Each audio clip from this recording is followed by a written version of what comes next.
ассалому алайкум бинандаҳои гиромӣ. нашри муфассали барномаи иттилоотии ахборо мустақиман аз телевизиони Тоҷикистон манзуратон мегардонем. дар студия бо шумо Саид Мукаррам Шарифзода ва Савсан Ғайурзода. рушди соҳаи саноат ва коркарди пурраи ашёи хоми ватанӣ, таъмини шуғли пурмаҳсул, истифодаи самараноки замин, тақвияти кишту кори баҳорӣ, инчунин вусъати корҳои созандагӣ ба муносибати 35-солагии истиқлоли давлатӣ аз ҷумлаи масъалаҳое буданд, ки дар маҷлиси ҳукумати ҷумҳурии Тоҷикистон таҳти раёсати президенти ҷумҳурии Тоҷикистон, пешвои миллат, раиси ҳукумати кишвар муҳтарам Эмомалӣ Раҳмон мавриди таҳлилу баррасии ҳамаҷониба қарор гирифтанд. гузориш дар ин хусус. 3 апрел таҳти раёсати президенти ҷумҳурии Тоҷикистон, пешвои миллат, раиси ҳукумати кишвар муҳтарам Эмомалӣ Раҳмон маҷлиси ҳукумати ҷумҳурии Тоҷикистон баргузор гардид. нахуст дар бораи лоиҳаи созишномаи сармаягузорӣ байни ҳукумати ҷумҳурии Тоҷикистон ва консорсиуми сармаягузорон дар ҳайати ҷамъияти дорои масъулияти маҳдуди маркази рушди саноатӣ оид ба амалисозии лоиҳаи таъсиси кластери насоҷии гурӯҳи ширкатҳо дар ҷумҳурии Тоҷикистон, раиси кумитаи давлатии сармаягузорӣ ва идораи амволи давлатии Султон Раҳимзода гузориш дод. гуфта шуд, ки мақсади таҳия ва қабули лоиҳаи мазкур саҳмгузорӣ дар амалисозии ҳадафи стратегии саноати кунонӣ бо суръати кишвар буда, ҷалби сармоя, бунёди кластерҳои агросаноатӣ ва коркарди нахи пахта то маҳсулоти ниҳоӣ дар дохили кишвар пешбинӣ мегардад. таъкид гардид, ки масъалаи бунёди иқтидорҳои истеҳсолӣ, коркарди пурраи ашёи хоми ватанӣ ва рушди соҳаи саноат аз ҷумла саноати сабук, инчунин таъмини шуғли пурмаҳсул, ки яке аз ҳадафҳои стратегии кишвар ба ҳисоб меравад, дар барномаҳои давлатӣ ва стратегияҳои миллӣ, аз ҷумла дар стратегияи миллии рушди ҷумҳурии Тоҷикистон барои давраи то соли 2030 дарҷ шудааст. иттилоъ дода шуд, ки бо амалӣ намудани лоиҳаи мазкур зиёда аз 5500 шаҳрванди кишвар бо кор таъмин хоҳад шуд. баъди муҳокима лоиҳаи созишномаи сармаягузорӣ оид ба амалисозии лоиҳаи таъсиси кластери насоҷии гурӯҳи ширкатҳо дар ҷумҳурии Тоҷикистон маъқул дониста шуд. президенти кишвар муҳтарам Эмомалӣ Раҳмон ба масъулин дастур доданд, ки созишнома дар асоси тавофуқоти ҷонибҳо ба имзо расонда шуда, барои тасдиқ ба маҷлиси намояндагони Маҷлиси Олии Ҷумҳурии Тоҷикистон пешниҳод карда шавад. доир ба лоиҳаи қарори ҳукумати ҷумҳурии Тоҷикистон оид ба лоиҳаи қонуни ҷумҳурии Тоҷикистон дар бораи ворид намудани тағйиру илова ба кодекси андози ҷумҳурии Тоҷикистон, гузориши роҳбарони як қатор сохторҳо шунида шуд. таъкид гардид, ки лоиҳаи қарор барои дарёфти манбаъҳои иловагии даромади буҷети давлатӣ пешниҳод шудааст. лоиҳаи қонуни ҷумҳурии Тоҷикистон дар бораи ворид намудани тағйиру илова ба кодекси андози ҷумҳурии Тоҷикистон маъқул дониста шуда, барои баррасӣ ба маҷлиси намояндагони Маҷлиси Олии Ҷумҳурии Тоҷикистон ирсол гардид. дар идомаи маҷлис ҳамчунин оид ба як қатор масъалаҳои муҳим, аз ҷумла идора ва назорати самараноки истифодаи замин, қарорҳои дахлдор қабул карда шуд. дар фароварди маҷлис сарвари давлат муҳтарам Эмомалӣ Раҳмон таваҷҷӯҳи масъулини вазорату идораҳо ва мақомоти иҷроияи ҳокимияти давлатиро ба иҷрои дастурҳои маҷлиси навбатӣ, супоришҳои қаблии ҳукумати кишвар, инчунин вусъати ободонию созандагӣ, корҳои саҳроӣ аз ҷумла кишту кори баҳорӣ ва омодагии ҳамаҷониба ба истиқболи сазовори ҷашни умумимиллии 35-солагии истиқлоли давлатӣ ҷалб намуданд.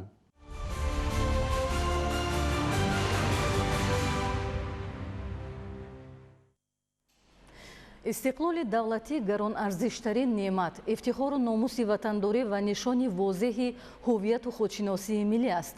дар шароити кунунӣ муҳимияти ин ганҷинаи муқаддас бештар гардида, ҳифзи он дар раванди пурпечу допи ҷаҳонишавӣ аҳамияти хос дорад. ҳаминак беш аз 13 сола мешавад, ки ҷумҳурии Тоҷикистон дар роҳи бунёди ҷомеаи демокративу ҳуқуқбунёд гомҳои устувор мегузорад. боварӣ, иродаи қавӣ ва умед ба ояндаи боз ҳам дурахшон буд, ки имрӯз халқи тоҷик бо роҳбарии президенти ҷумҳурии Тоҷикистон, пешвои миллат муҳтарам Эмомалӣ Раҳмон ба дастоварду музаффариятҳои беназир ноил гардидааст. шарҳи Юсуф Ғанизода. истиқлол вожаи муқаддас неъмати бебаҳо ва дастоварди бузурги миллати тоҷик аст. истиқлол заминаи рушди соҳаҳои ҳаётан муҳими ҷомеа, кафили оромиву осудагӣ ва омили муттаҳидиву ҳамбастагӣ. пешрафти бесобиқа дигаргунсозиҳои куллӣ ва бунёду навсозӣ дар ҷумҳурии тоҷикистон ба шарофати ҳамин неъмати муқаддас амалӣ гардида, нақшаҳои бузургу ояндадор аз ҷумла ҳадафҳои калидии ҳукумати мамлакат марҳила ба марҳила татбиқ шуда истодаанд. тоҷикистони соҳибистиқлол ҳамчун давлати соҳибихтиёру демократӣ ва ҳуқуқбунёду дунявӣ дар асоси муқаррароти конститутсия ва сиёсати созандаи президенти ҷумҳурии тоҷикистон пешвои миллат муҳтарам эмомалӣ раҳмон дар арсаи ҷаҳонӣ шоиста муаррифӣ гардида мавқеи намоёнро касб кард. рушди бесобиқаи соҳаҳои иқтисодиву иҷтимоӣ ба замони соҳибистиқлолии ҷумҳурӣ рост меояд. далели возеҳ сохта ба истифода додани роҳҳо, корхонаҳои хурду бузурги саноатӣ, муассисаҳои нави таълимӣ, беморхона, қасрҳои фарҳанг, толору майдончаҳои варзишӣ, биноҳои хуштарҳу замонавии истиқоматӣ, боғҳои фарҳангиву фароғатӣ ва дигар иншооти маишӣ мебошанд, ки дар таъмини сокинон бо ҷойҳои нави корӣ ва баланд гардидани сатҳи некуаҳволии аҳолии мамлакат мусоидат кард. шоистатарин иқдомоте ки дар ин давра роҳандозӣ гардид, ин таваҷҷӯҳ ба рушди илму фарҳанг ва варзиш мебошад. бо ташаббуси пешвои миллат муҳтарам эмомалӣ раҳмон, ибтидо аз рӯзҳои аввали соҳибистиқлолӣ ба хотири рушди соҳаҳои маорифу фарҳанг тадбирҳои муҳим амалӣ гардиданд. муосиртарин шароиту имконият ҷиҳати илмомӯзӣ дар ҳама муассисаҳои таълимӣ муҳайё гардида, инфраструктураи зарурии соҳа пурра таъмин карда шуд. барои ҷалби ҷавондухтарон аз шаҳру ноҳияҳои дурдаст ба хотири идомаи таҳсил дар муассисаҳои олии таълимӣ квотаи президентӣ ташкил гардид, ки тавассути он то имрӯз шумораи зиёди ҷавондухтарон донишгоҳу донишкадаҳои олии ҷумҳуриро хатм намуда дар соҳаҳои мухталиф фаъолият доранд. иқдоми дигаре барои дастгирии қишрҳои ҷомеа дар ин давра роҳандозии озмунҳои ҷумҳуриявӣ аз қабили фуруғи субҳи донои китоб аст. тоҷикистон ватани азизи ман ва илм фуруғи маърифат ба ҳисоб мераванд, ки таҳти сарпарастии президенти ҷумҳурии тоҷикистон муҳтарам эмомалӣ раҳмон ҳамасола баргузор мешаванд. дигар дастоварди соҳибистиқлолӣ ин рушди соҳаи варзиш ва то ба сатҳи мусобиқаҳои байналмилалӣ роҳ ёфтани варзишгарони тоҷик аст. имрӯзҳо пойтахти тоҷикистони соҳибистиқлол шаҳри душанбе мизбони бонуфузтарин чорабиниҳои варзишӣ интихоб мешавад, ки далели мавҷуд будани инфраструктури зарурии соҳа ва мутобиқати он ба талаботи ҷаҳонӣ мебошад. дар замоне ки бархурди тамаддунҳо ва дигаргуншавии фарҳангҳо ба суръат ҷараён дорад, ҳифзи истиқлоли давлатӣ ва пойдору бегазан нигоҳ доштани ин неъмати бузургу муқаддас вазифаи ҷонии ҳар шаҳрванди мамлакат арзёбӣ шуда, масъулияти бештарро тақозо мекунад.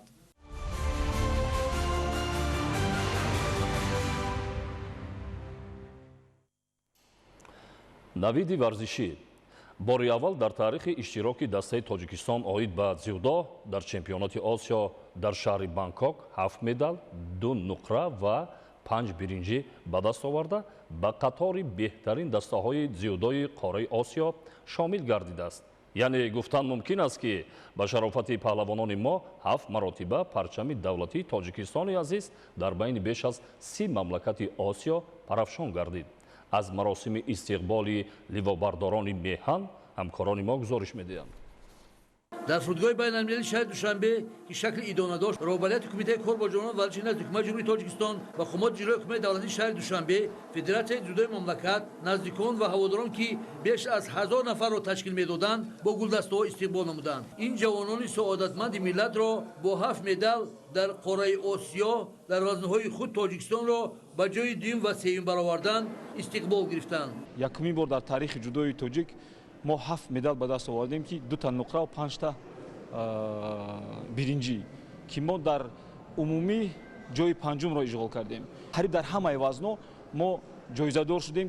якумин бор дар таърихи ҷудои тоҷикистон мо баромад кардем дар мусобиқаи даставӣ. мақсади федератсияи ҷудои тоҷикистон аз он иборат аст, ки тими мунтахаби ҷудои тоҷикистон дар оянда дар бозиҳои олимпӣ ҳам мобайни мардон ва ҳам мобайни бонуон имтиёзи олимпӣ ба даст оранд ва дар бозиҳои олимпӣ дар муҳорибаи даставӣ ҳам иштирок кунанд. ورزشکاران میهن دسته منتخب جمهوری تاجیکستان از روی نماینده جودو در چمپیونات آسیا که در دولت تایلند برگزار گردید در بین 29 دولت که نزدیک 280 ورزشکار اشتراک کردند با ورزشکاران ما میسر گردید که 7 مدال این چهاربینی با نفوذ رو یعنی که به دست بیارند. این هم باشد برای ملت تاجیک، برای وطن تاجیک یک افتخاری بزرگ است. بسیار خوشحالیم، خرسندیم که امروز ما در این تالار زیبا این جوانایی که ملت ما را معرفی کردن و صاحب 7 مدال در این چمپیونات آسیا شدن اومدن، ما اینا را واخورده ایستادیم و این باعث افتخار هر یکی ما است. می‌خواستم یک بار دیگر صمیمیت خود را با اساسدار صلح و وحدت ملی پیشوای معظم ملت پرزیدنت کشور برای دستگیری، برای امکانات وسیع دادن برای این جوانایی که در عرصه بین الملل ملت ما را معرفی میکنند. و اینچنین شهردار شهر دوشنبه محترم رستم امامعلی که سال اخیر میبینیم که تا کدام سطح یعنی جدا در عرصه بین المللی موقعش یافت و تاجیکستان در کدام سطح بالا برداشته شد. این همه مهنت اینا است. میانداری خدمت رسیدم با پیشوای معظم ملت پرزیدنت جمهوری تاجیکستان محترم امامعلی رحمان برای خیلی دستگیری‌هایی که ما ورزشکاران میکنند. ما فقط نتیجه خوب. غلبه ما در این همایش بزرگ ورزشی با شرافت وحدت و استقلال، دستگیری و غمخوری پیوسته پیشوای ملت محترم امامعلی رحمان به دست آمده است. چمپیونات آسیا یکی از چمپیونات‌های بگیم مهم برای هر یک ورزشکار به حساب می‌رود، زیرا مسابقه قهروی به حساب می‌رود و خوشبختانه من توانستم به فینال راه یابم. من حرکت بر آن میکنم که همین یک تا دو تا خطاگی بود اصلاح نموده در گرند اسلم دوشنبه مدال طلا را به دست بیارم. حریفم از فیلیپین بود، خوشبختانه آن را مغلوب کردم و اینچنین ورزشکار ژاپنی روبرو شدم و یک نیروسنجی خیلی پرشدت شد که در آنجا خوشبختانه نیست با دور نهایی رخصت گرفتم و اینچنین با دور نهایی با ورزشکار ازبک محاربه را باختم و برای جای سوم باشد ورزشکار مغولستان که خیلی ورزشکار پرقوت بود آن را مغلوب کردم. همینطور پهلوان تاجیک در 3 روز مسابقات انفرادی چمپیونات آسیا در بانکوک 7 مدال، 2 نقره و 5 برنجی به دست آوردند.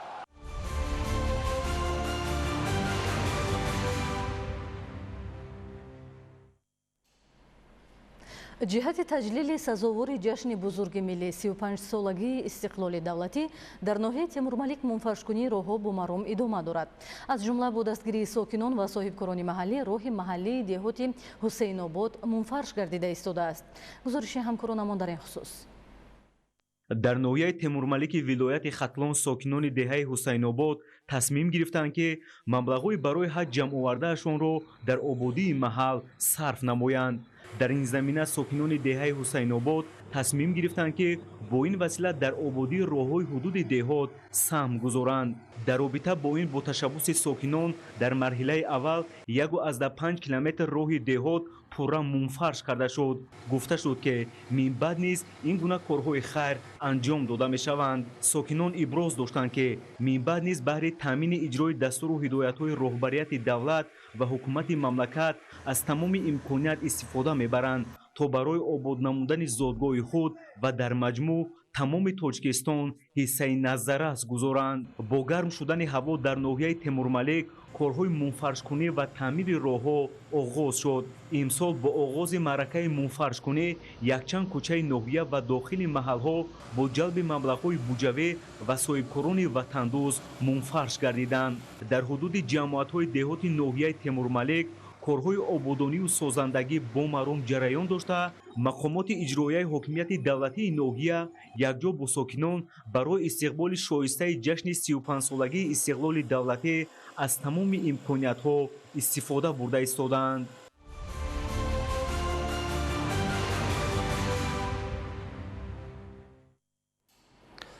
дар шаҳри Саравшан дар ин замина 70 адад биноҳои баландошёнаи истиқоматӣ бунёд ва таъмиру таҷдид гардида истодааст. инчунин дар нуқтаҳои гуногуни ҳудуди шаҳр сохтмони иншооти соҳаи саноат, маорифу тандурустӣ, варзиш ва сайёҳӣ бо василаи тоза намудани дигар кӯчаҳо идома дорад. идомаи мавзӯъ дар гузориши ҳамкорамон Фирдавс Умаров. ҷиҳати истиқболи арзандаи ҷашни 35-солагии истиқлолияти давлатии ҷумҳурии тоҷикистон бо иқдоми мақомоти иҷроии ҳокимияти давлатӣ дар шаҳри Истаравшан 990 иншооти сатҳи гуногун ба нақша гирифта шудааст ки наздики 70% он бунёд ва мавриди истифода қарор гирифтааст.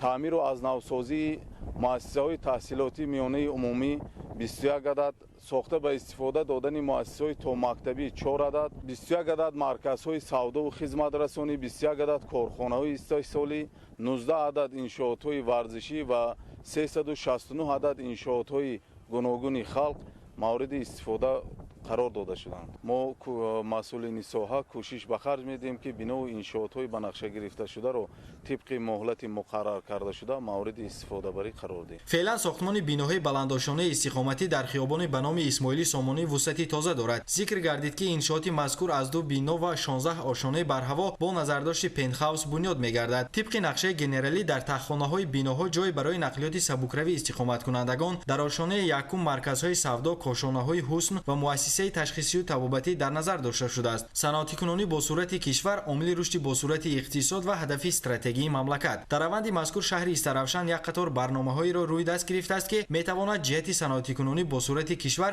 саҳми босазо гузорад. ҷамъияти дорои масъулияташ маҳдуди асри обод ки ба истеҳсоли мизу курсӣ, масолиҳи сохтмонӣ ва рӯзгордорӣ машғул аст, беш аз 40 намуд маҳсулоти саноатии воридоти вазкунанда истеҳсол менамояд. феълан дар корхонаи мазкур 30 нафар аз ҷумла бонувони маҳаллӣ бо ҷои кори доимӣ, маоши хуб ва хӯроки гарм таъмин гардида дар саноатикунонӣ бо сурати кишвар ҳиссагузорӣ менамоянд. соҳибкори ватанӣ Умар Юсуфзода азм дорад ки бо пайравӣ аз сиясати бунёдкоронаи пешвои миллат муҳтарам Эмомалӣ Раҳмон майдони коргоҳи хешро васеъ гардонида истеҳсоли маҳсулоти рақобатпазирро боз ҳам бештар гардонад. имрӯз дар ин ҷо корҳои нахустини бунёдӣ оғоз гардида корхонаи бунёдшаванда аз 3 ошона иборат хоҳад буд. маблағи лоиҳавии коргоҳи навбунёд ки ба истеҳсоли мизу курсӣ ва масолиҳи сохтмонию рӯзгордорӣ машғул аст 1.5 миллион сомониро ташкил медиҳад. гуфта шуд ки баъди ба истифода додани нуқтаи дигари корхонаи ҷамъияти дорои масъулияташ маҳдуди асри обод боз беш аз 20 нафар соҳиби ҷои кору маоши хуб мегарданд. хурсандибахш аст ки дар шаҳри Истаравшан бунёди иншооти истеҳсоли доруворӣ низ ҷараёни тоза дорад. иншоот аз 2 ошона ва таххона иборат хоҳад буд. дар маҷмӯъ бунёди иншооти самти иқтисодиёту саноат, маорифу тандурустӣ ва хизматрасониву фарҳангӣ дар шаҳри Истаравшан бо маром идома ёфта истоданд. Фирдавс Умаров, Мазбут Бобозода, Орзу Маъруфов,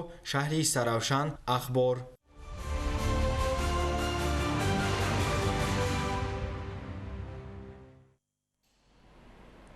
дар доираи нақшаи чорабиниҳои созандагӣ ба хотири истиқболи сазовори ҷашни 35-солагии истиқлоли давлатӣ дар ноҳияи Фархор корҳои ободонӣ шеваи дигар дорад. дар ин зимн 3 километр роҳи маҳаллии деҳаи некманзари ноҳия мунфарш карда шуда ба мушкилоти дар ин самт мавҷуд буда нуқта гузошта шуд. аз ҷараёни ин тадбир Анваршоҳ Сайдализода гузориш медиҳад.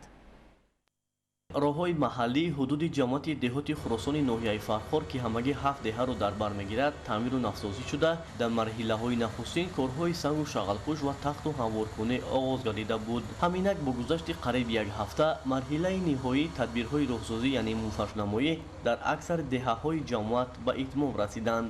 роҳҳои мошингузари деҳаи Некманзари 1-2 ки масофаи 3 километрро ташкил медиҳад аллакай пурра мунфарш карда шуда масъулон ба истифодаи он оғоз бахшиданд. ташаббускорони ин иқдоми созанда ҳадаф аз роҳандозӣ ва анҷоми ин қабил корҳои ободониро пеш аз ҳама ба истиқболи сазор аз ҷашни бузурги миллӣ 35-солагии истиқлолияти давлатии ҷумҳурии Тоҷикистон, бартарафсозии мушкилоти деринаи ронандагону пиёдагардон, рушди инфраструктураи деҳот дар маҷмӯъ ба баландбардоштани сатҳи некуаволии зиндагии сокинони ин рӯсто арзёбӣ мекунанд. сиёсати имрӯзаи давлату ҳукуматро барои ободонии маҳаллаву деҳаҳо дастгирӣ намуда сокинони ҳамин маҳалла фақат истиқоматкунандагон тасмим гирифтем ки ҳамин роҳҳо бисёр дар ҳолати таъмирталаб қарор дошт мунфарш кунем. дар деҳаи Некманзар баробари мунфаршкунии роҳ ҳамзамон таъмиру навсозии 5 пули мошингузари деҳа ки солиёни зиёд таъмирталаб буданд аз масоили муҳим маҳсуб меёфт. бо ин дар назар дошт ва зарурати бартарафсозии саривақтии он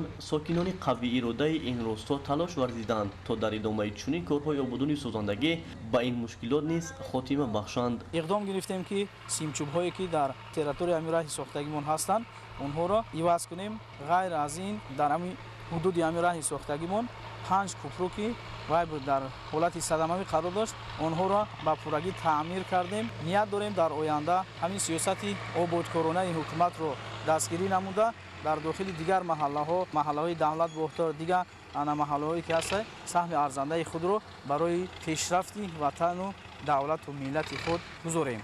сокинону фаъолони деҳа бозният доранд ки байни кӯчаҳои деҳаашонро чароғон ва сабзу хурам гардонанд. дар воқеъ истиқлоли давлатӣ ва ваҳдати сартосарӣ дар ҷумҳурии тоҷикистон имкон дод ки дар баробари марказҳои шаҳру навоҳӣ ҳамзамон рушди инфраструктури деҳот низ марҳила ба марҳила таҳким ёбад. дастгирии ҳамешагии ҳукумати мамлакат, мақомоти иҷроияи ҳокимияти давлатӣ, ҷалби соҳибкорону ашхоси саховатпеша ва саҳмгузории сокинони заҳматқарини деҳаи некманзари ҷамоати деҳоти Хуросони ноҳияи Фархор бобати вусъати корҳои ободонию созандагӣ дар сатҳи маҳал бешак собитгари ин гуфтаҳо мебошанд. Анваршоҳ Сайдализода, Сайхомиди Шариф, ноҳияи Фархор, Ахбор.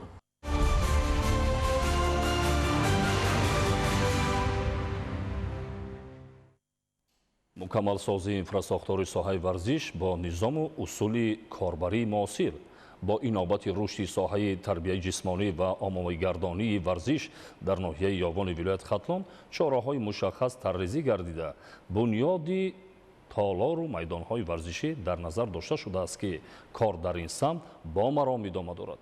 дар ин замина чунин иқдомҳои самаровар ҳамчунин дар ҳудуди ноҳия гузаронидани мусобиқаҳои варзишӣ ба ҳукми анъана даромада варзишгарони бо маҳорати дохил ва хориҷи кишварро ба ҳам меорад. гузориши Юсуф Ғанизода. вусъати корҳои ободонӣ дар заминаи амалинамоии нақшаҳои мушаххаси созандагӣ ба муносибати ҷашни 35-солагии истиқлоли давлатии ҷумҳурии Тоҷикистон дар баробари дигар шаҳру ноҳияҳои мамлакат дар ноҳияи ёвони вилояти Хатлон низ бар ало мушоҳида мешавад. бо дастгирии мақомоти иҷроияи ҳокимияти давлатии ноҳияи ёвон ва саҳми соҳибкорони ватанӣ дар навбати аввал инфраструктури маҳал мукаммал гардонида шуда сатҳу сифати зиндагии сокинон беҳтар карда мешавад. дар доираи нақшачорабиниҳои созандагӣ бо саҳми сокинони деҳаи дастгираки болои деҳоти ба номи Ҳасан Ҳусейнови ноҳия роҳҳои ҳудуди деҳаи мазкур ки солиёни зиёд вайрону валангор гардида буд таъмир карда шуданд. корҳои тахту ҳамворкунии роҳҳои байни деҳа бо сифати баланд анҷом ёфта шафати роҳ ба таври замонавӣ чароғон карда шудааст. бо мақсади ҷалби ҷавонону наврасон ба навъҳои гуногуни варзиш хоса гӯштингирӣ тарғиби тарзи ҳаёти солим пешгирии онҳо аз оварагардию даст задан ба амалҳои номатлуб дар ҷамоатҳои шаҳраку деҳоти ноҳияи ёвон бунёди толору майдончаҳои варзишӣ ба роҳ монда шудааст. дар заминаи чунин тадбирҳои ободонӣ дар деҳаи дастгираки ҷамоати деҳоти ба номи Ҳасан Ҳусейнови ноҳия толори муосири варзишӣ бо шароиту имконоти муосир мавриди баҳрабардорӣ қарор дода шуд. дар ин толор барои ҷавонону наврасони деҳа шароити муосири машқу тамрин фароҳам оварда шуда мураббиҳои бо таҷриба барои омӯзонидани нозукиҳои варзиши намуди гӯштингирӣ ва дигар навъҳои варзиш ба кор ҷалб шудаанд. дар ин муассисаи варзишӣ ҳамчунин дар доираи нақшачорабиниҳои мақомоти иҷроияи ҳокимияти давлатии ноҳияи ёвон мусобиқаҳои гуногуни варзишӣ роҳандозӣ карда мешавад. пас аз ифтитоҳи ин иншооти варзишӣ бо мақсади ҳавасмандсозӣ ба як қатор фаъолони ҷамоат хоса соҳибкороне ки дар рушди маҳал ва раванди корҳои созандагӣ ба муносибати ҷашни 35-солагии истиқлоли давлатӣ саҳм гузоштаанд сипосномаи мақомоти иҷроияи ҳокимияти давлатии ноҳияи ёвон тақдим карда шуд. соҳибкорон ва шахсони эҳсонкори ноҳия сиёсати пешгирифтаи ҳукумати мамлакатро ҳамаҷониба дастгирӣ намуда дар пешрафти соҳаҳои муҳими хоҷагии халқ саҳми хешро мегузоранд ва дар оянда нақша доранд ки чунин тадбирҳои созандагиро идома диҳанд.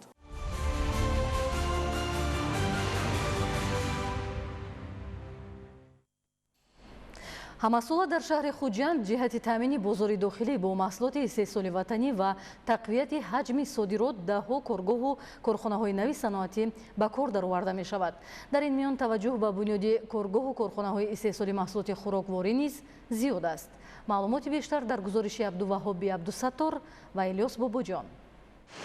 дар шаҳри хуҷанд зиёда аз 300 коргоҳу корхонаҳои саноатӣ молу маҳсулотеро истеҳсол мекунанд ки ивазкунандаи воридот буда дар ин баробар ба содирот низ нигаронида шудааст ва ҳиссаи соҳаи саноат дар рушди иқтисоди миллӣ назаррас арзёбӣ мешавад. пешниҳоди имтиёзу сабукиҳо сармоягузорону соҳибкоронро дар самти ба кор даровардани коргоҳу корхонаҳои саноатӣ ҳавасманд намудааст. ҳамин аст ки дар давоми 3 моҳи аввали соли равон аз ҷониби соҳибкорони маҳаллӣ дар шаҳр 13 коргоҳу корхонаи нави саноатӣ мавриди баҳрабардорӣ қарор дода шуд, ки дар натиҷа ҳаҷми истеҳсоли маҳсулот ба 422 миллион сомонӣ баробар гардид. дар шаҳри хуҷанд дар баробари афзоиши ҳаҷми истеҳсоли маҳсулоти ресандагию бофандагӣ ва масъулияи сохтмонӣ соҳаи саноати хӯрокворӣ низ рушд мекунад. ҳоло дар ин самт бештар аз 120 коргоҳу корхонаҳо фаъолияти назаррас доранд. ҷамъияти дорои масъулияти маҳдуди насиби ширин аз ҷумлаи чунин ширкатҳоест, ки дар таъмини бозори дохилӣ бо гӯшти мурғи коркард ва банду бастшуда саҳми назаррас дорад.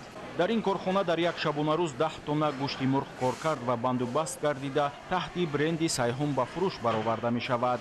طبق معلومات برای بنیاد کارخانه کارکرد و بندوبست گوشت مرغ صاحبکاران محلی بیشتر از 1.5 میلیون سومانی صرف و جهت تقویت استحصالات دستگاه و تجهیزات معاصر را از چین و ترکیه خریداری نموده‌اند. کارخانه ما 9 سپتامبر 2024 به استفاده داده شد. در کارخانه ما 40 نفر کارمندان کار میکنند. اکثریت آنها روزانه تشکیل میدهند. محصولات ما اساساً با بازارهای داخلی کشور پیشنهاد میشود. در آینده ما نقشه داریم که محصولات شرکت را به خارج کشور صادرات نماییم. با ساخته به استفاده دادن کارگاه و کارخانه‌های نوی صنعتی پیش از همه بازار داخلی با محصولات استحصال وطنی تامین گردیده اقتدار صادراتی نیز تقویت می‌یابد. در دوام 3 ماه سال روان تنها از شهر خوجند به خارج کشور به حساب 88.6 میلیون سومانی محصولات صنعتی صادرات شده است. در آینده جهت کاهش دادن حجم واردات، تامین بازار داخلی با محصولات صفتش بلند، تقویت اقتدار صادراتی و تأسیس جایهای نوی کاری تدبیرهای ضروری عملی کرده می‌شوند. از جمله در دایره سالهای رشد صنعت و تطبیق همه‌جانبه هدف 4 ملی صنعتی کنانی با سرعت مملکت با اینوبت گرفتن موجودیت اشیاء خام و طلبات بازار داخلی در شهر خوجند بنیاد و به استفاده دادن ده‌ها کارخانه‌های نوی استحصالی به نقشه گرفته شده است. عبدالوهاب عبدالستار، الیاس باباجان، شهر خوجند، اخبار.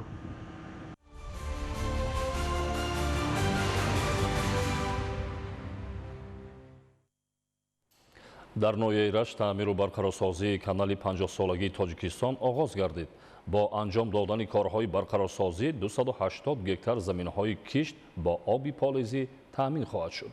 гузориши Дигули Маҳмуд аз ноҳияи рашт. масофаи канали 50-солагии тоҷикистони ноҳияи рашт 5 километрро ташкил намуда сарбанди иншооти обрасонӣ дар соҳили дарёи Сурхоб ҷойгир мебошад. канали хуҷёрӣ солҳои 80-уми қарни гузашта бунёд шуда тариқи пойгоҳи обкашӣ, заминҳои кишту майдони боғот ва як қатор ҷамоатҳои деҳот дар мавсими тобистон бо оби полезӣ таъмин карда мешаванд. мутаассифона солҳои охир бар асари баланд шудани маҷрои дарёи Сурхоб қисмати сарбанди асосии канал пурра харобу валангор гардида зарурати аз нав барқарор кардани иншооти ҳаётан муҳими хоҷагии халқ пеш омад то аҳолӣ тавонанд дар заминҳои мавҷуда кишти зироатҳо ба хусус картошкаро афзун намоянд, зеро аз нарасидани об солҳо боз як қисмати заминҳо аз гардиши кишоварзӣ берун мондаанд. канале ки мо айни ҳол корбарӣ карда шудем барои ташкил кардани об барои зиёдаи 240 гектар заминҳоро обёрӣ мекунад ки ина ба воситаи мақомоти иҷроии ҳокимияти давлати ноҳия инчунин соҳибкоро ба нақша гирифтаанд. аслан заминҳо ҳамаш заминҳои кишти картошка ҳастанд, сабзавот мешавад кишт кард камтарак ами масъала ами абдани об ки вай буд ҳозира шуда ки агар ами об шавад ҳама чиза дигар кишт кардан мумкин аст. имрӯзҳо дар сарбанди асосии канал корҳои барқарорсозӣ оғоз гардиданд. барои тағйир додани маҷрои дарёи Сурхоб ҳаҷми корҳо хеле ҳам зиёд буда бо дастгирии мақомоти маҳаллӣ ва аҳолии деҳоти ҷамоати деҳоти навдӣ аллакай як қисми корҳои барқарорсозӣ иҷро шудаанд. аз ҷумла дар сарбанди асосии канал бо ҷалби техникаҳои соҳавӣ қисмати асосии каналро аз регу шағал тоза карда барои ҳаҷми зарурии оби кишоварзӣ замина гузошта шуд то маҷрои дарё дар масофаи 5 километр бе ягон монеа то шафати пойгоҳи обкашӣ таъмин карда шавад. баъдан оби канал тариқи пойгоҳи обкашии 50-солагии тоҷикистон ба як қатор деҳоти навдӣ расонида мешавад то заминҳои кишту майдони боғҳо пурра обёрӣ карда шаванд. سال جاری در پرتو سرعت بخشیدن کارهای آبادانی و معرکه کشتکاری بهاری کشاورزان جد و جهد دارند تا مساحت کشت و استحصال محصولات را در قیاس به سال گذشته باز هم بیشتر نمایند. از روی حسابات مسئولان ساحه کشاورزی در صورت با اقتدار پوره فعالیت نمودن کانال و پایگاه آبکشی تنها در حدود جماعت‌های مذکور 100 گکتر زمین‌های کشباب آبیاری کرده می‌شوند و این روند بیشک به پیشرفت اجتماعی و اقتصادی مردم ناحیه رشت مساعدت خواهد کرد. ایدیگل محمود، دادرجان میرزازاده برای برنامه اخبار از ناحیه رشت.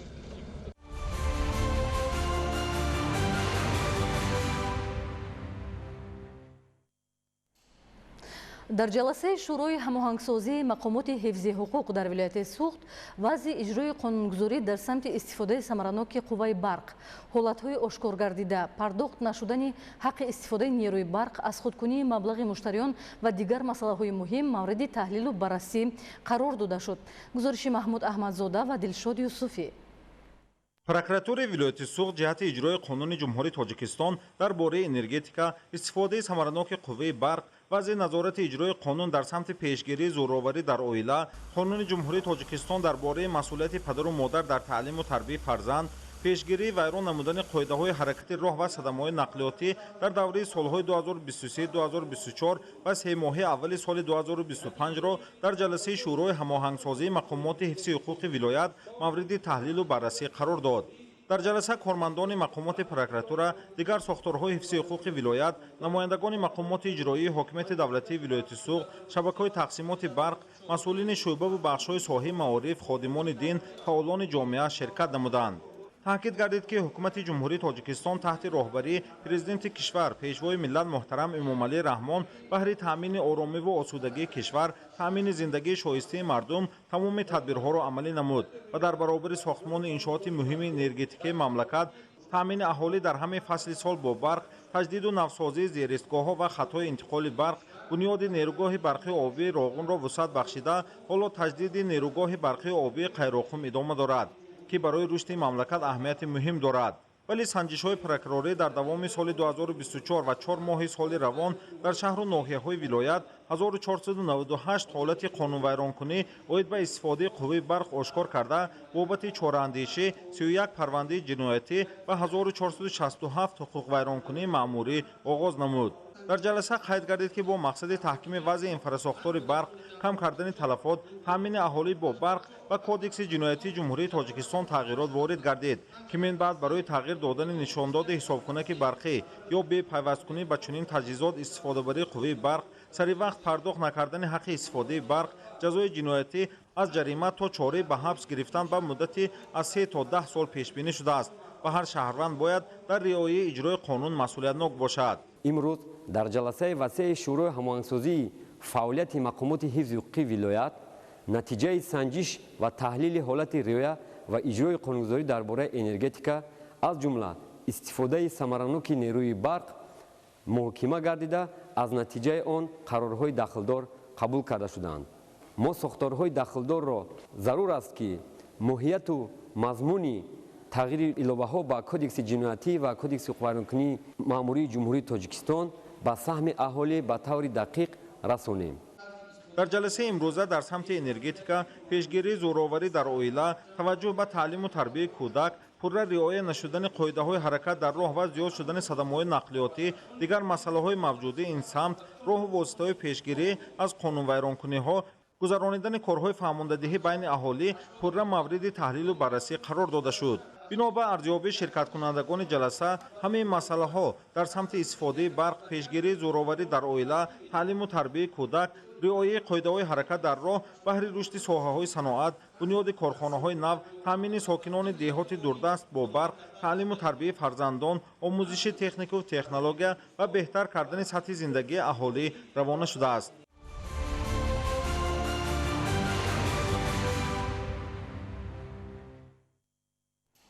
ҷиҳати таъмини мутазами аҳолӣ ва корхонаҳои ҷумҳурӣ бо нерӯи барқ сарфакоронаю оқилона истифода бурдани он, инчунин пешгирии талафоти нерӯи барқ дар ноҳияи шаҳри нав гурӯҳҳои корӣ таъсис дода шуда, ба усули хона ба хона ва маҳалла ба маҳалла корҳои тарғиботиву ташвиқотӣ санҷиши ҳисобкунакҳои барқӣ ва дигар тадбирҳо роҳандозӣ гардиданд.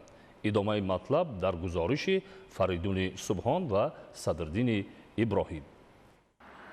бо мақсади иҷрои дастури навбатии пешвои миллат муҳтарам Эмомалӣ Раҳмон ҷиҳати таъмини мунтазами аҳолӣ ва корхонаҳои ҷумҳурӣ бо нерӯи барқ, сарфаи сариштакорӣ, пешгирии талафот ва дуздии нерӯи барқ дар ноҳияи Шаҳринав гурӯҳҳои корӣ бо салоҳият таъсис дода шуда, бо усули хона ба хона ва маҳалла ба маҳалла бо шаҳрвандон, кормандони идораву корхонаҳо ва ташкилоту муассисаҳо новобаста аз шакли моликияташон вохӯрӣ намуда, муҳтавои тағйирот ба қонунгузории соҳаи энергетикаи кишвар, аз ҷумла илова ба кодекси ҷиноятӣ ва кодекси ҳуқуқвайронкунии маъмурии ҷумҳурии Тоҷикистонро ба маълумоти сокинон расонида истодаанд. дар ҳақиқат мушоҳидаҳо нишон медиҳад ки талафоти барқ бисёртар аз кархонаи ташкилотӣ ва аҳолӣ ва ин роҳи дуздии барқ вуҷуд дорад ки ин беҳуда нест ки тағйирот дорад. чанд қадар агар талафоти барқ кам шавад, ин ҳамон қадар ба манфиати халқ ки дар давраи тирамоҳи зимистон аз барқи доимӣ истифода мебарад.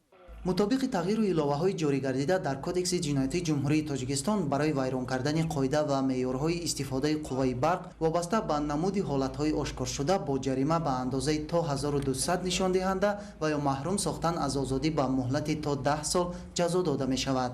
зимни вохӯриҳо ба сокинон фаҳмонида шуд ки ҳар як истифодабарандаи нерӯи барқро зарур аст то дар пардохти маблағи истифодаи он ба тартиб даровардани ҳуҷҷатгузории расмии ҳисобкунакҳои барқӣ саҳлангорӣ накунанд ва ба ҳолатҳои дуздии барқ роҳ надиҳанд. зеро ҳадафи асосии ҷорӣ намудани чунин тағйирот ба беҳтар гардонидани сатҳу сифати зиндагии сокинон, ба кор андохтани корхонаҳои нави саноатӣ ва ба таври доимӣ таъмин намудани мамлакат бо қувваи барқ равона карда шудааст. аз шаҳрвандон хоҳиш дорем ки мақсад ҳамин ҳисобкунакҳои барқиро берун бароранд, барқкоро меянд ёрдамшон метавонанд гирифта берун мебаронанд, ҳамида монеагӣ накунанду дастгирӣ кунанд. мақсад баъзе ҳолатҳо мешавад ки шаҳрвандо дар хона нестанд, назоратчии барқ ҳисобкунаки барқиро дида наметавонад, баъд ҳамин ба талафот бурда мерасонад. берунбарории ҳамин ҳисобкунакҳои барқӣ ба мо ёрдам мешавад ки дар вақти ҳисоботӣ назоратчии барқ омада ҳисобкунаки барқиро дида дарав ҳисоб мекунад, дар дохил бошад, модда камтар монеагӣ мекунад. истифодаи дурусти сарфакоронаи қувваи барқ ба иқтисодиёти ҳар як оила манфиатовар буда, дар баробари ин ҷиҳати саҳмгузорӣ дар рушду пешрафти мамлакат таъсири мусбат мерасонад. аз тарафи мардум сарфакорона истифода барем барқро, чунки мо ба истиқлолияти энергетика расиданамон, мо ҳамчун шаҳрванди ҳамин ҷумҳурӣ бояд саҳми худамонро ба ҳамин мамлакати худамон расонем. маврид ба зикр аст ки бо мақсади расидан ба истиқлоли энергетикӣ ва дар ин замина таъмин намудани рушди устувори иқтисоди миллӣ аз ҷониби ҳукумати мамлакат бо истифода аз ҳамаи имконияту сарчашмаҳои мавҷуда, хусусан манбаъҳои рушди энергияи сабз, мунтазам чораҳои муассир андешида мешавад. пас ҳар як шаҳрванди мамлакат имрӯз бояд дарк кунад ки кору фаъолияти ҳаррӯза бидуни қувваи барқ имконнопазир аст. аз ин рӯ чӣ дар коргоҳ ва чӣ дар хона бо ин неъмати арзишманд муносибати хос дошта бошем, то ба қадри заҳматҳои шабонарӯзии барқофарони миллат бирасем.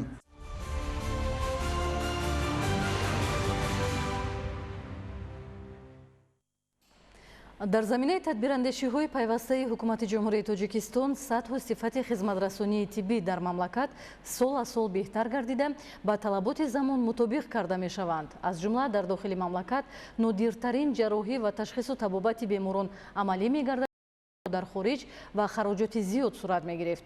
гузориш дар ин хусус. дар ҳошияи чунин тадбирҳо масъулини маркази ташхисию табобатии Мадади Акбар дар ҳамкорӣ бо мутахассисони ҷумҳурии исломии Эрон дар кишвар амалиётҳои ҷарроҳӣ бо текси меъдаро ки як усули муосири кам кардани вазн мебошад ва он бо тарзи муосири ҷарроҳӣ яъне бе буриш анҷом дода мешавад. пештар ҳамин бемориҳое ки ба ҳамин бемориҳои фарбеҳӣ дар ҷумҳурии Тоҷикистон ҳамин амалиётҳо табобатҳо гузаронида намешуд, ҳамин бемориҳоро табобат гиранд. خیلی تفاوت‌های بزرگی داره، چون وقتی شما شکم رو جراحی میکنید و 80% معده رو میبرید، یه جراحی خیلی بزرگه. همون جراحی که برای مریضایی که سرطان معده دارن انجام میشه در واقع و معده رو تبدیل میکنن به یک لوله بسیار باریک عوارض خودش رو داره، به خصوص نه امروز، بعد از 10 سال، 12 سال، 15 سال محل جراحی ها زخم میشه، آرزه میده، خونریزی میکنه، سوراخ میشه و واقعا خیلی عوارض زیادی داره. در حالی که ما با روشی که میریم با این لوله اندوسکوپ خیلی راحت میریم تو معده مریض و بدون که از بیرون هیچ جراحی انجام بشه، بدون اینکه به معده دست بزنیم، فقط با سوزن میریم در جداره های معده تزریقاتمون رو انجام میدیم در عرض 10 دقیقه و بعد میایم بیرون. اصلا جراحی نیست، یه روش بسته است، مریض هیچی نمیفهمه، از یک سرم زدن ساده راحت تره، انقدر که براش ساده است و تقریبا بعد از 6 ماه معده خودشه، هیچ اتفاقی توش نیفتاده، زندگی عادیشو میکنه. بنابراین بین ما و جراحی اسلیو زمین تا آسمون فاصله است. قبلا همین گونه جراحی در خارج کشور عملی میشد و با بهتر گردیدن سطح و صفت خدمترسانی ساحه طب در مملکت، بیمارانی که از فربهی اذیت میکشند از چنین خدمترسانی آسان و قلای استفاده برند. سالهای اخیر با دستگیری پیوسته حکومت مملکت برای رشد ساحه طب و فراهم سازی شرایط زمانوی کاری برای طبیبان تدبیرهای ضروری عملی کرده میشوند که این یک نوع غمخواری برای ساکنان و حفظ اجتماعی اهالی محسوب می‌یابد.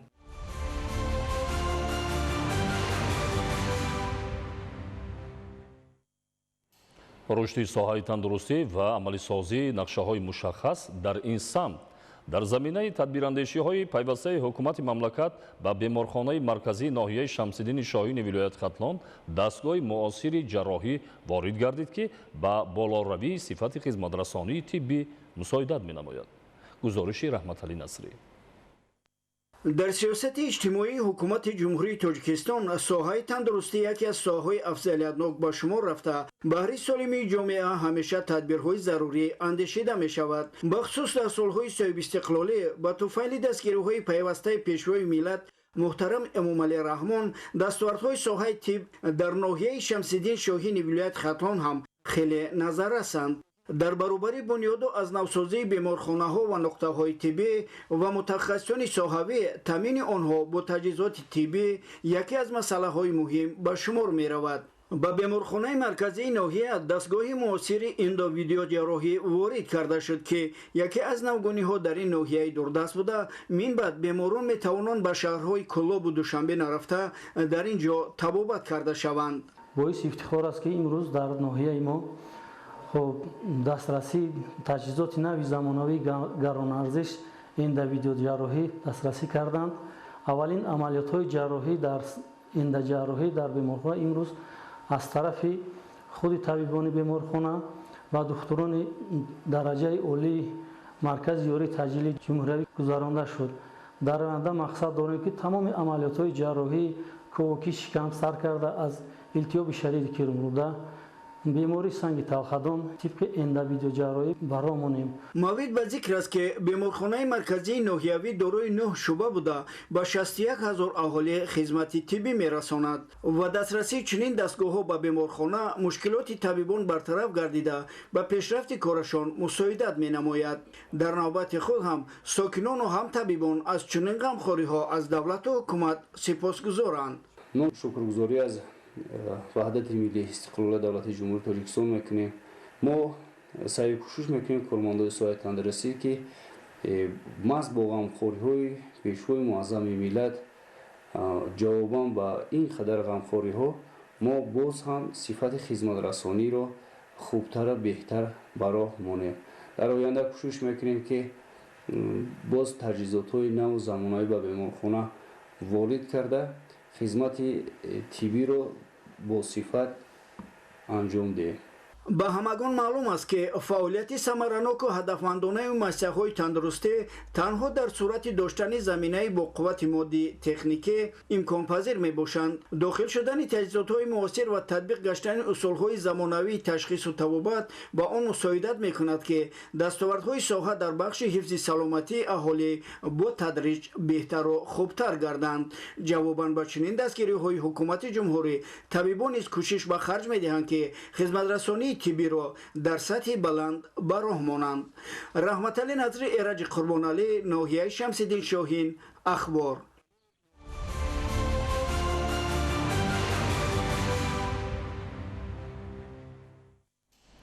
танзим ва дастгирии давлатии самтҳои афзалиятноки рушди комплекси агросаноатӣ дар доираи татбиқи лоиҳаҳои сармоягузории сабз таҳти ин унвон дар шаҳри душанбе чорабинии илмию амалии минтақавӣ баргузор гардид.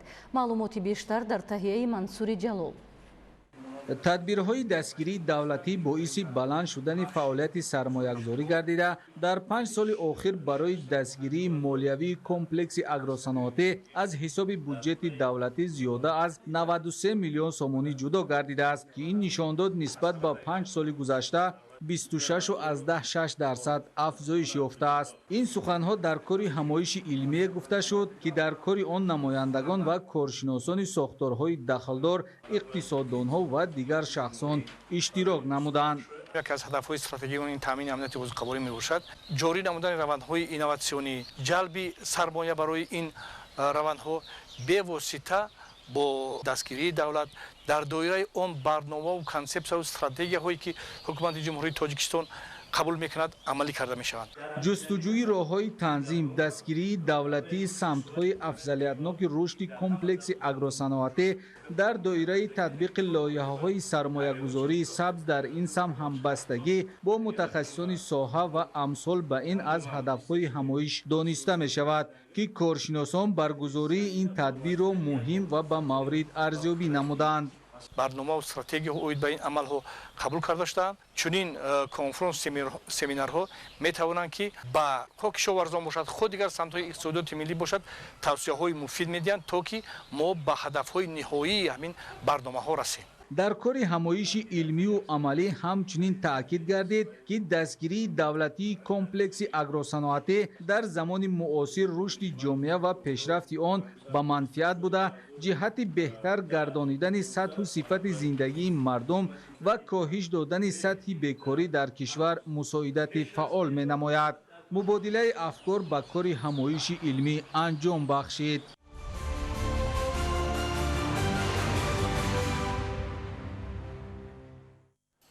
вобаста ба натиҷагирӣ аз фаъолияти соҳаҳои мухталиф, муайянсозии дастоварду нишондодҳо, инчунин тадбирандешӣ доир ба ҳалли мушкилоти мавҷуда, таъмини рушду пешрафти соҳаҳо ва ба ин васила мусоидат кардан дар беҳтарнамоии сатҳи некуаҳволии сокинон ва дар маҷмӯъ баҳри дар амал татбиқ намудани ҳадафҳои созандаи ҳукумати ҷумҳурии Тоҷикистон дар ноҳияи восеи вилояти Хатлон ҷаласаи вилоятӣ баргузор гардид. тафсилоти бештар дар гузориши Олим Носирзода.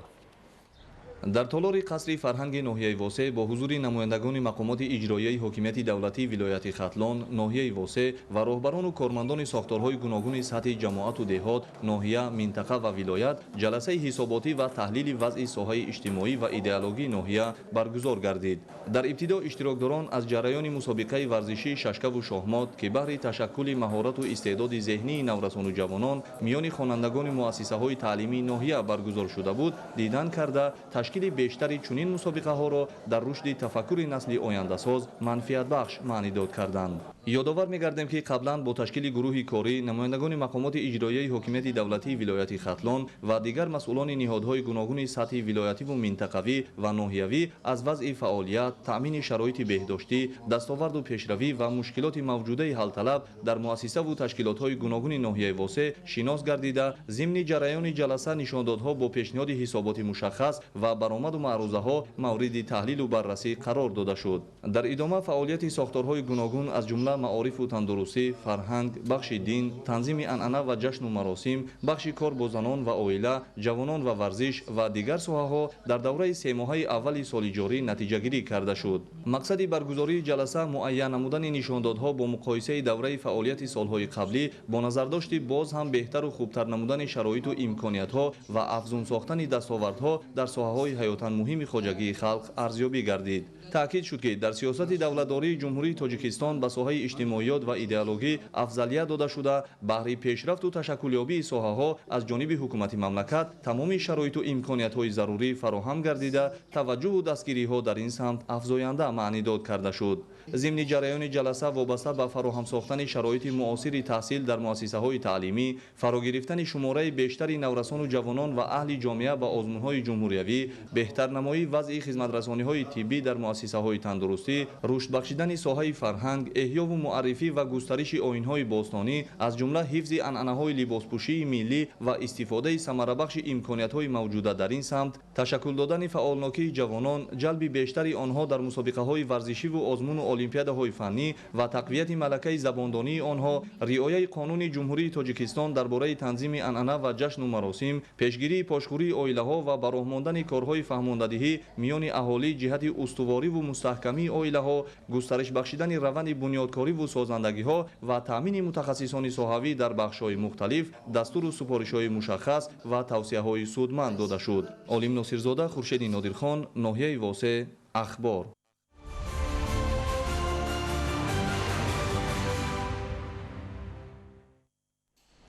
дигаргуншавии иқлим, камшавии имкониятҳои табиӣ барои истеҳсоли маҳсулоти кишоварзӣ ва зиёдшавии талабот ба маводи ғизоӣ дар назди кишоварзон вазифаҳои навро гузоштааст. Олимон зимни чорабинӣ мавзӯъҳои марбут ба заминро муҳокима карданд. Гузориш дар ин хусус. дар шароити дучандшавии талабот ба маводи ғизоӣ ва кам гаштани имкониятҳои табиӣ барои истеҳсоли маҳсулоти кишоварзӣ дар ҷаҳон, баланд бардоштани ҳосилнокӣ шарти асосӣ барои расидан ба амнияти ғизоӣ маҳсуб меёбад. дар ин бора зимни чорабинии олимону донишҷӯён дар Донишгоҳи аграрии Тоҷикистон гуфта шуд. идоракунии захираҳои замин дар шакли нави хоҷагидорӣ, инчунин аз байн бурдани порчадармиёнии замин, инчунин дар шаклҳои нави хоҷагидорӣ истифода намудани усулҳои дурусти парвариши зироатҳо ё ин ки минтақабудкунии зироатҳо, интихоби дурусти зироатҳо дар шакли нави хоҷагидорӣ, таъмини саривақтии оби полезӣ, аз худкунии заминҳои бекорхобида дар ҳамоише ки ҳаст баррасӣ шуда истодааст. мақсад аз баргузории ҳамоиши мазкур ин дар амал татбиқ намудани ҳадафҳои асосии мониторинги замин мебошад, ки яке аз мақсади асосии он ин самараноку оқилона истифода бурдани замин, рӯёнидани ҳосили 2 ва 3 ҳосил аз як қитъаи замин, аз қитъаҳои замини назди ҳавлигӣ, қитъаҳои заминҳои хоҷагиҳои ёрисони шаҳрвандон ва инчунин хоҷагиҳои ҷамъоварӣ мебошад. истифодаи самараноки замин дар таъмини амнияти озуқавории мамлакат яке аз самараи хубро ба даст овардан мумкин аст кадом вақт, ҳамон вақте ки мо истифодаи дурусти заминро ба роҳ монем. дар шароити дигаргуншавии иқлим олимон ба хулоса расиданд ки имрӯз аз майдони кам гирифтани ҳосили зиёд ва расидан ба самаранокии баланди заминдорӣ шарти асосӣ барои рушди соҳаи кишоварзӣ ба ҳисоб меравад. заминҳои корами обӣ, баҳодиҳии иқтисодии заминҳои кишоварзӣ бо дар назардошти тағйирёбии иқлим, идоракунии захираҳои замин ва дигар мавзӯъҳои марбутро олимон таҳлил ва роҳҳои муфидро пешниҳод карданд. зимни чорабинӣ дар факултети идораи замин ва кадастри Донишгоҳи аграрии Тоҷикистон таҳти унвони мониторинги истифодаи заминҳои таъиноти кишоварзӣ баҳри амнияти озуқаворӣ, мушкилот ва дурнамо ба таҳкими робита байни илму истеҳсолот ва бештар афзалият додан ба таҷрибаи муосири кишту парвариши зироат мароғ зоҳир карда шуд.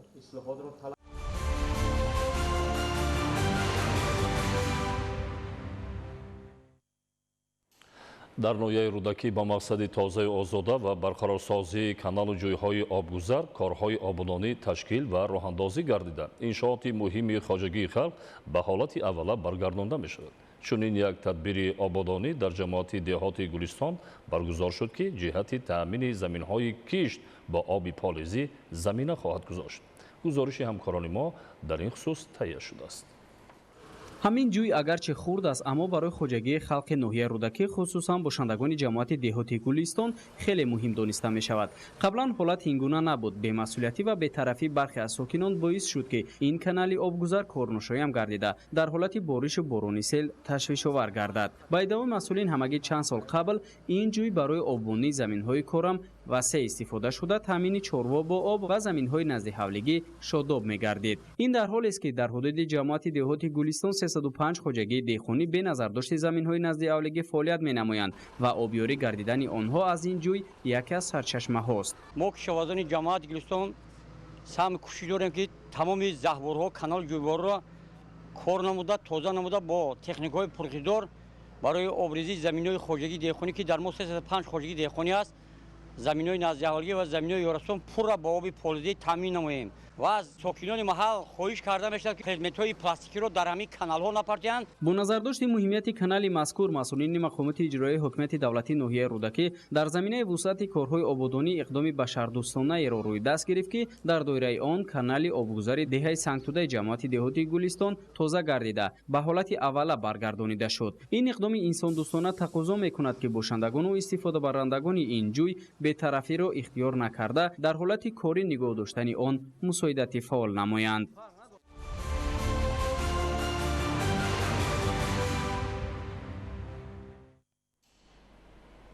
дар институти математикаи академияи миллии илмҳои тоҷикистон бахшида ба 20-солаи омӯзиш ва рушди фанҳои табиатшиносӣ дақиқ ва риёзӣ дар соҳаи илму маориф солҳои 2020-2040 семинари илмии ҷумҳуриявӣ дар мавзӯи функсияҳои дудаврагӣ ва метааналитикӣ баргузор гардид. гузориши ҳамкоронамон. бахшида ба 20-солаи омӯзиш ва рушди фанҳои табиатшиносӣ дақиқ ва риёзӣ дар соҳаи илму маориф солҳои 2020-2040 дар институти математикаи академияи миллии илмҳои тоҷикистон семинари илмии ҷумҳуриявӣ дар мавзӯи функсияҳои дудаврагӣ ва метааналитикӣ баргузор гардид. дар ҳамоиши илмӣ олимон, магистрон ва ходимони илмӣ иштирок карда бо маърузаҳо баромад намуданд. таъкид шуд ки густариши мактабҳои риёзӣ устоду шогирд чун анъанаи қаблӣ барои омода намудани олимони оянда аҳамияти муҳим дошта бояд мактаби устоду шогирд аз ҳама лиҳоз тақвият дода шаваду ба ҷавонон олимони ояндаи соҳаи риёзӣ роҳи васеъ кушода гардад. дар институти математикаи академияи миллии илмҳои тоҷикистон ҳар ҳафта 3 маротиба семинарҳои илмии умумии институтӣ ва 1 маротиба семинари илмии ҷумҳуриявӣ дар назар дошта шудааст ки бо ташаббуси устодони соҳиби мактаб аз дилхоҳ донишгоҳу донишкадаҳои олии кишвар бо маърузаҳо бо мавзӯъҳои худ омода фикру мулоҳизаи худро дар мавзӯъҳои худ баромад мекунанд. татбиқи раванди 20-солаи омӯзиш ва рушди фанҳои табиатшиносӣ дақиқ ва риёзӣ дар соҳаи илму маориф солҳои 2020-2040 тақозо менамояд ки олимони соҳаи риёзӣ мавзӯъҳои илмиро дар ҳамбастагии истеҳсолот, равияҳои нави он, талаботи бозори меҳнат ва бунёдии амалишаванда ва ҳамбастагӣ ба барномаҳои давлатии соҳавӣ мутобиқ гардонанд. дар институти математикаи академияи миллии илмҳои тоҷикистон ташкили чунин семинарҳо ба ҳукми анъана даромада мунтазам доир карда мешавад. ин тадбир ба тақвияти мактаби устоду шогирд баррасии мавзӯи таҳлили математика, моделсозии он, ҳисоббаробаркунии дифференсиалӣ ва алгебра мусоидати амиқ менамояд.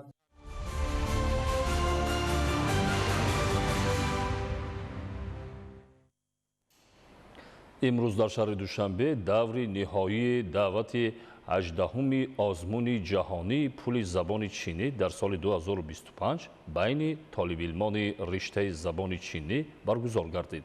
гузориш дар ин хусус. даври ниҳоии даъвати 18-уми озмуни ҷаҳонии пули забони чинӣ дар соли 2025 миёни толибилмони риштаи забони чинӣ баргузор гардид. дар чорабинӣ намояндагони вазорати маориф ва илми ҷумҳурии тоҷикистон, сафорати ҷумҳурии мардумии чин дар тоҷикистон, сохторҳои марбутаи ҷумҳурӣ ва муассисаҳои таҳсилоти олии мамлакат иштирок намуданд. зимни баргузорӣ иброз гардид ки ҷумҳурии мардумии чин яке аз ҳамсоядавлатҳои дӯсти ҷумҳурии тоҷикистон ба шумор меравад. дар доираи сиёсати хиратмандонаи асосгузори сулҳу ваҳдати миллӣ, пешвои миллат, президенти ҷумҳурии тоҷикистон муҳтарам эмомалӣ раҳмон ва роҳбарияти олии ҷумҳурии мардумии чин ҳамкориҳо дар ҳама самтҳо, хусусан дар самти забономӯзӣ рушд ёфта истодааст. гуфта шуд ки муносибатҳои дӯстӣ ва ҳусни ҳамҷавории мардумони мо анъанаҳои ғановатманди таърихӣ доранд ва ҳама ин аз равандҳои роҳи абрешими бузург маншаъ мегирад. иброз гардид ки имрӯзҳо дар бисёре аз муассисаҳои таҳсилоти миёнаи тоҷикистон сирхонаҳои забони чинӣ кушода шудааст ки аксарияти ин толибилмон дар донишкадаи таълимию фарҳангии Конфутсий назди донишгоҳи миллӣ низ ба омӯзиши забони чинӣ машғул мебошанд. гуфта шуд ки озмуни ҷаҳонии пули забони чинӣ як чорабинии муҳим дар саросари ҷаҳон мебошад ки аз соли 2002 дар идораи марказии Конфутсий баргузор мешавад. аз соли 2017 ин озмун диққати миллионҳо ҷавононро дар беш аз 110 кишвари дунё ҷалб карда барои донишҷӯён ва толибилмон як платформаи муҳими омӯзиши забони чинӣ гаштааст. таъкид гардид ки озмуни ҷаҳонии пули забони чинӣ миёни толибилмон яке аз барномаҳои муҳими пайвасткунандаи муносибатҳои илмию фарҳангии ҷумҳурии тоҷикистон бо ҷумҳурии мардуми чин ба шумор меравад. Дар ҷараёни озмун 8 нафар додталаб худозмонӣ намуда маҳорату истеъдоди хешро нишон дода сазовори ҷойҳои ифтихорӣ гардиданд.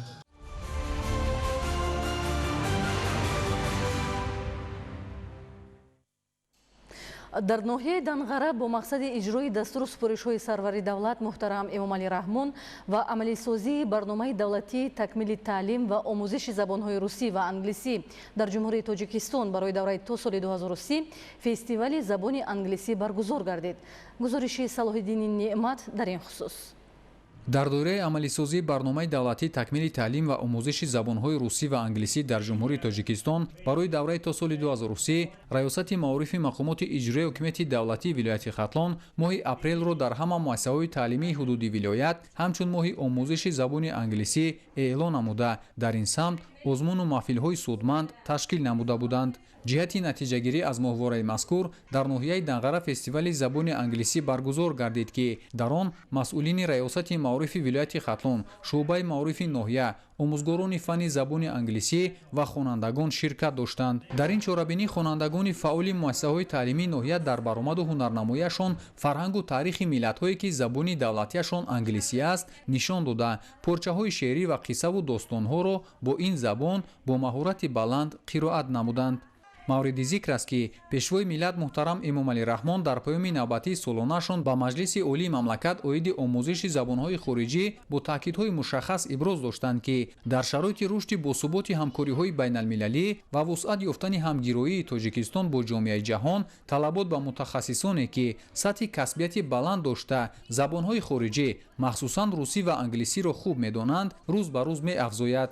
раёсати маорифи мақомоти иҷрои ҳокимияти давлатии вилояти Хатлон баҳри иҷрои дастуру супоришҳои сарвари давлат дар самти омӯзиши забонҳои хориҷӣ тибқи нақшачорабинӣ таррезӣ намуда соли ҷорӣ дар ҳама муассисаҳои таълимии ҳудуди вилоят моҳи февралро моҳи омӯзиши забони русӣ ва моҳи апрелро ба омӯзиши забони англисӣ бахшиданд. баъди натиҷагирии ин тадбирҳо ният доранд ки баҳри омӯзиши забонҳои хориҷӣ дар баробари гузаштани машғулиятҳои назариявӣ мунтазам маҳфилу чорабиниҳои судманд гузаронанд. дар охири чорабинӣ омӯзгорони фанни забони англисӣ якчанд муассисаҳои таълимии ноҳия ҷиҳати фаъолияти назаррас бо сипосномаҳои шуъбаи маорифи мақомоти иҷрои ҳокимияти давлатии ноҳияи данғара қадршиносӣ карда шуданд. Салоҳиддини Неъмат, Завқибек Абдураҳмон, ноҳияи данғара, ахбор.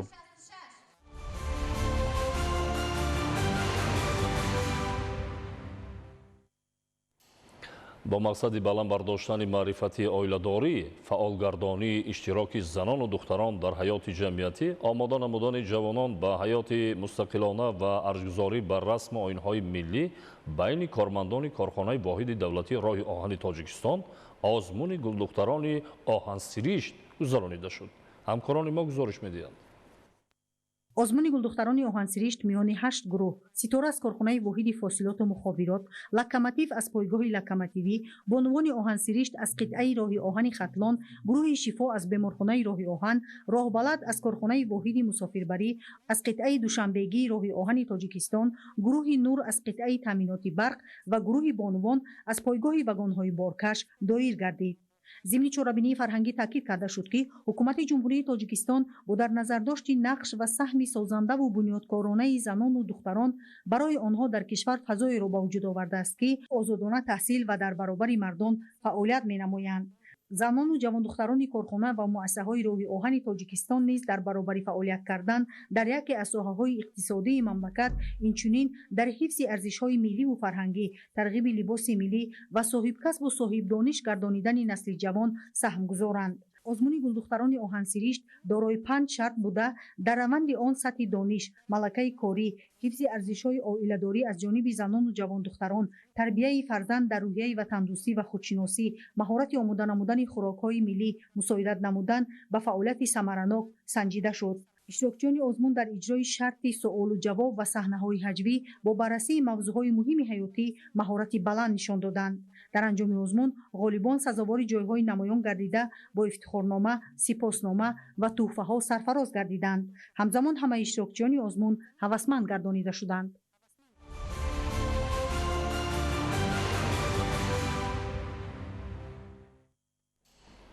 дар ноҳияи кушониён бо мақсади таҳкими омодагӣ ба ҳолатҳои фавқулода ва пешгириву бартарафнамоии оқибати офатҳои табиӣ машқҳои амалии мудофиаи ҳудудӣ баргузор гардид. идомаи матлаб дар гузориши Самандар Шоев ва Искандари Саид. дар асоси нишондодҳои ташкили методӣ нақшачорабиниҳои мақомоти иҷроияи ҳокимияти давлатии ноҳияи кушониён оид ба масъалаҳои мудофиаи гражданӣ, эътино, пешгирӣ ва рафъи оқибатҳои ҳолатҳои фавқулода дар ноҳия рӯзи мудофиаи граждании намунавӣ доир карда шуд. масъулин мақсади гузарондани чорабинии мазкурро ҳангоми рух додани ҳолатҳои фавқулода аз ҷумла заминларза ва ба вуқӯъ омадани сӯхтор аз ҷои хавфнок ба ҷои бехавф кӯчонидани сокинон ва таъминоти онҳо бо эҳтиёҷоти зарурӣ маънидод карданд. тибқи нақшаи баргузории ин машқи мудофиаи граждании намунавӣ баъди садо додани бонги хатар хонандагону омӯзгорон аз дохили бино ба ҷойҳои муайяншудаи бехавф эвакуатсия шуда ба нафарони осебдида аз ҷониби кормандони ёрии таъҷилӣ кӯмаки аввалияи тиббӣ расонида шуд ва мутахассисони хадамоти оташнишонии қисми мустақили 48 дар ноҳияи кушониён ҳолати ба вуқӯъ омадаи сӯхторро бартараф намуданд. имрӯз дар муассисаи таҳсилоти миёнаи рақами 3 ҷамоати деҳот меҳнатободи ноҳияи кушониён рӯзи мудофиаи граждании намунавӣ гузаронда шуд. мақсади гузарондани рӯзи мудофиаи гражданӣ пешгирии рафъи ҳолатҳои фавқулода мебошад. ҳамин тарз услуб дар асоси нақшаи тасдиқгардаи шуъбаи ҳолатҳои фавқулода дар ҳама муассисаҳои таълимӣ марҳила ба марҳила рӯзи мудофиаи гражданӣ гузаронда мешавад. дар рӯзи мудофиаи граждании намунавӣ хонандагон донишу малакаи худро оид ба мудофиаи гражданӣ, пешгирӣ ва бартараф намудани оқибатҳои ҳолатҳои фавқулода нишон доданд. ҳамзамон ба ҷавонон вобаста ба қоидаҳои шиноварӣ ва истифодаи асбобу лавозимоти наҷотдиҳӣ мутахассисони соҳа ба таври амалӣ маълумот доданд. тибқи иттилоъ баҳри бартараф намудани оқибатҳои ҳолатҳои фавқулодаи дорои хусусияти табиӣ ва техникӣ дошта сари вақт чораҳои мушаххас андешида тайёр намудани нерӯҳои ҳарбӣ ва мудофиаи гражданӣ, гузарондани машғулиятҳо бо ҳайати роҳбарикунанда, ҳайати фармондеҳӣ, иншооти иқтисодиву иҷтимоӣ, ташкилоту муассисаҳо, ҷамоатҳои шаҳраку деҳот, омӯзонидани категорияҳои гуногуни аҳолӣ, гузарондани машқу тамринҳои мудофиаи гражданӣ оид ба ҳолатҳои фавқулода дар ноҳияи кушониён пайваста чунин чорабиниҳои амалӣ гузаронида мешавад. дар охир иштирокчиёни фаъоли рӯзи мудофиаи граждании намунавӣ бо сипоснома сарфароз гардонида шуданд. Самандар Шоев, Искандари Саид, ноҳияи кушониён, ахбор.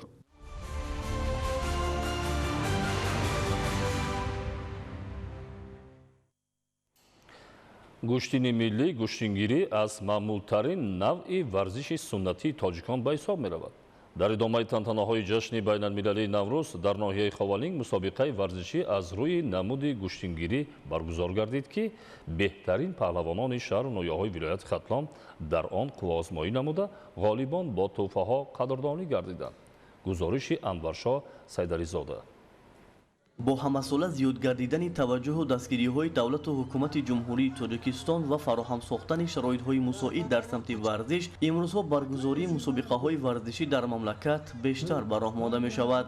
дар доираи тантанаҳои ҷашни байналмилалии Наврӯз дар деҳаи Токаки ҷамоати деҳоти Ғаффор Мирзои ноҳияи Ховалинг бо ибтикори мақомоти иҷроияи ҳокимияти давлатӣ ва ҷалби соҳибкорони ватанӣ аз рӯи намуди гӯштини миллӣ гӯштингирӣ мусобиқа баргузор гардид. чунин мусобиқаҳои варзишӣ ҳамасола дар арафаи таҷлили ҷашни байналмилалии Наврӯз байни варзишгарони ҷавон роҳандозӣ мегардад, ки чеҳраҳои нави риштаҳои гуногуни варзишро ба ҳам меорад. мусобиқаи доир гардида дар ноҳияи Ховалинг бо ширкати беҳтарин варзишгарони шаҳру ноҳияҳои вилояти Хатлон ҷараён гирифт. хотиррасон бояд шуд, ки гӯштини миллӣ гӯштингирӣ аз маъмултарин навъи варзиш дониста мешавад, ки ҳар нафари ба он машғул ҳамеша тандуруст, нерӯманд, чусту чолок ва рӯҳану ҷисман солим мебошанд. ҳамзамон машғул гардидани ҷавонон ба ин ва дигар риштаи варзиш боиси дурӣ ҷустан аз омилҳои номатлуб мегардад, ки дастандаркорон баргузории мусобиқаи мазкурро маҳз бо ҳамин мақсад рӯи кор гирифтанд. дар ин зимн иброз гардид, ки роҳандозии чунин мусобиқаҳои варзишӣ, ки дар он варзишгарон маҳорати хуб нишон медиҳанд, омили хуби омода намудани варзишгарон ба мусобиқаҳои варзишии сатҳи байналмилалӣ мебошад. варзишгарони ҷавону умедбахш, ки борҳо дар мусобиқаҳои сатҳи ҷумҳуриявӣ ва берун аз он маҳорату малакаи баланди варзишӣ нишон дода мақоми ифтихориро ба даст овардан бидуни ягон шубҳа дар ин мусобиқа низ ба гирифтани тӯҳфаҳои арзишманд шарафёб шуданд. тавре аз ҷараёни баргузории мусобиқа аён гардид, наврасону ҷавонон ва ҷавондухтарон бештар ба куштини миллии куштингирӣ майлу рағбати беандоза доранд. роҳандозии чунин мусобиқаҳост ки наврасону ҷавонон дар риштаҳои гуногуни варзиш ба машқу тамрин машғул буда, бо истифода аз малакаву истеъдоди хеш дар чорабиниҳои гуногуни варзишӣ иштирок ва бо ишғол намудани мақомҳои ифтихорӣ обрӯи ҷумҳурии Тоҷикистонро дар сатҳи байналмилалӣ баланд мебардоранд.